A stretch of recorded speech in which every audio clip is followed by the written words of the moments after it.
IGN crew hit Las Vegas in order to meet up with the guys from Petroglyph for an update on Universe at War Earth Assault. Here's what they had to say.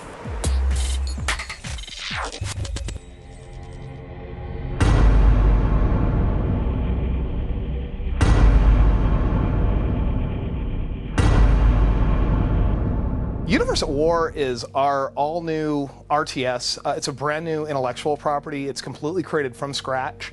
Sega's let us go completely crazy just creating these new factions and this new story and these new units. It takes place in 2012, very close to present day on planet Earth. And basically there's these invading factions that arrive on Earth and just start kicking butt, which you get to play control over. There's three very, very cool, diverse factions that we really like because we feel that they play extremely unique and different to each other, as well as to what people are used to in traditional real-time strategy. We're doing games for Windows Live. We're interfacing in with all that for our multiplayer and really, really embracing the whole Microsoft Games for Windows standard, which is really, really cool. The biggest challenge has really been in unit creation and logic. We've really tried very hard to make the entire engine data-driven so that modders and our fans can modify the game with Lua and XML. So we've really had to data drive all of our behaviors for our units. And so everything that a unit can do, people can modify. Unit structure under attack. Unit under attack.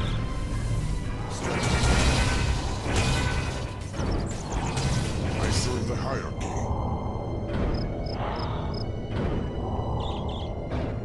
The most exciting thing to me about Universe at War is just how we've actually been able to create factions that really do play differently. And even the mindset of playing the faction is different as you play each one. As you play the game and start to realize that, man, I really am thinking differently when I play these sides. I have different things I have to worry about. I actually am either staying focused on a couple of big things or I'm constantly moving around the board very frantically.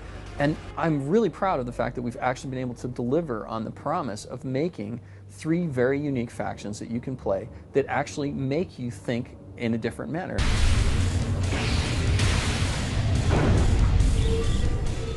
When you're playing the hierarchy, you're just stomping around the map. You've got these giant war machines that are very customizable for production and for combat that you can just use to tear through a map, destroy everything, and push your enemies to a corner and destroy them. On the opposite end of the spectrum, we've got a faction like Novus. Novus is a very high-tech, computerized force that has the ability to electronically move around the map through this series of signal towers. And using this ability to flow, they can actually break themselves down and move around the map very quickly. They're very light compared to the hierarchy, but they can launch all these kind of crazy and incredible hit-and-run attacks on all of their opponents. So you've got one force that's kind of a big, heavy foot that's stomping down on the maps, and then you've got this cockroach-like force, Novus, who's running around and scattering and spreading as fast as they can and are very hard to contain and control. So it's between those two and our third faction, which I can't talk about just yet, you have a very diverse palette of units and abilities that you can use to kind of fight each other.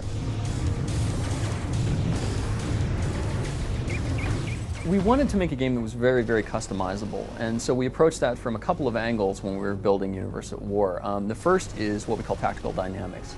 Every faction has a way that they can adjust their strategies on the fly in response to enemy attacks. So, for example, if an enemy was bringing in a lot of air forces, you would be able to switch your tactics if you could see that coming and change up your abilities in order to counter more heavy aircraft assaults. And each faction has a very different way of doing this in the game. The hierarchy, for example, use hardpoints on their walkers. They can completely customize these for different kinds of attacks, different kinds of defenses, and that allows them to kind of come back if a large assault's being moved against them and they don't have the proper things in place to deal with it. Oh, I can switch out my hardpoints, change them up, and hopefully mount a counter to that. Novus has a series of patches, so they actually have the ability to download information and upgrades into their units that allow them to counter different scenarios as well. If you need to get away from somebody very quickly, you could overclock your units and make them move very fast. But if they take damage, they're going to take even more because they can kind of break down because you're running them too hot.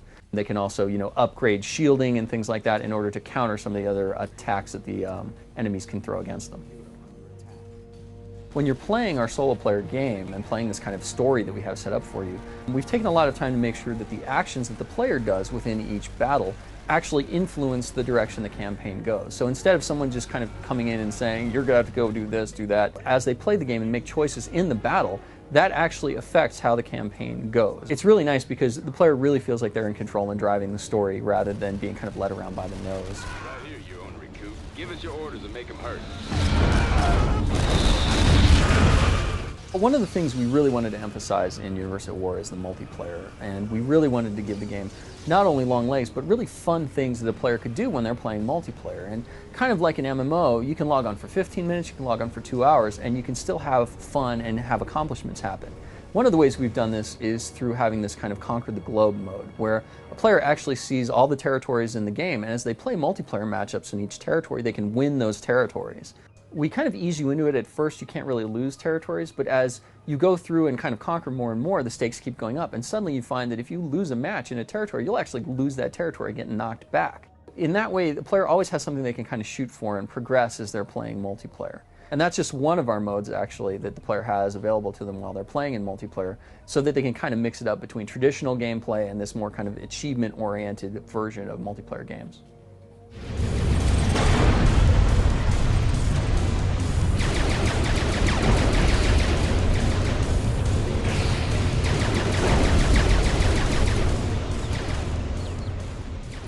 Thanks for the time. I think you're really going to enjoy Universe at War. You can expect us on the shelves towards the Christmas holiday this year, and looking forward to seeing you online for some multiplayer. When it comes to Spider-Man 3, everyone's dying to see the movie, but what about the game? Well, wonder no more, because we have the update for you right here on IGN Weekly.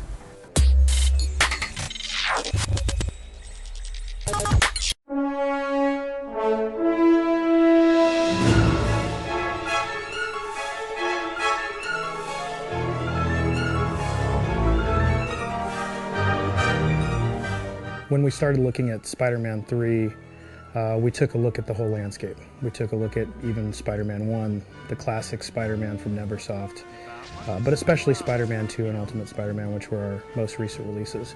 And what we found was that we did a lot of things right, but there are a lot of things that we were sort of missing, you know, in an action game. You know, we had the big open world and we had really cool swinging, but what we didn't have were those very specific mission cinematic moments.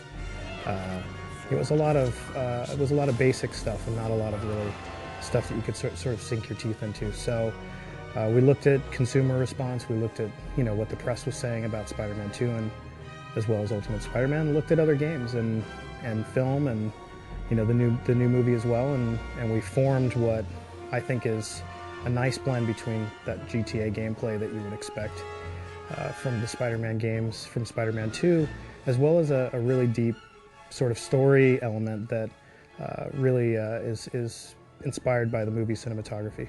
I don't know what I was thinking when I planned out this game. It's actually probably the biggest game that we've ever made, any groups I've run at this point, and I've worked on some pretty big ones. I think that what we wanted to do was give something for everybody. Not only did we do the Manhattan skyline and the island, but we also added a huge subway system and sewer system, and we actually have very specific key gameplay that goes into those areas. We wanted to have, bring it upstairs and downstairs, not just swinging through the city, but actually have a lot of interiors. So that's what you're going to see that's different from Spider-Man 2, is that you're going to see yourself go into these really elaborate interior environments and then have elaborate city missions as well. So I think it brings the whole thing to the table, and that's quite a bit more advanced than what we did in Spider-Man 2. So when we were looking at the game, we were focusing on Red Suit. At the time, we didn't know that the black suit existed, or that was what was going to be in the film. So we really focused our efforts on making sure that the Red Suit experience was the best that we'd ever done. And when Black Suit came around the corner, we realized we had a real great opportunity to actually expand Spider-Man's gameplay and take a much more edgy approach and actually allow the player to play almost two different characters. So, we have an all-new combat system, and I think the key to that is that we took, we kept it off the ground a little bit more. So you're doing a lot more aerial moves, you're doing a lot more web ties, web pulls. We have a lot more web-based combat, which was almost lacking in the last couple of games, and we really wanted to do some fun stuff with it. So we have, web balls and, multiple web rodeos.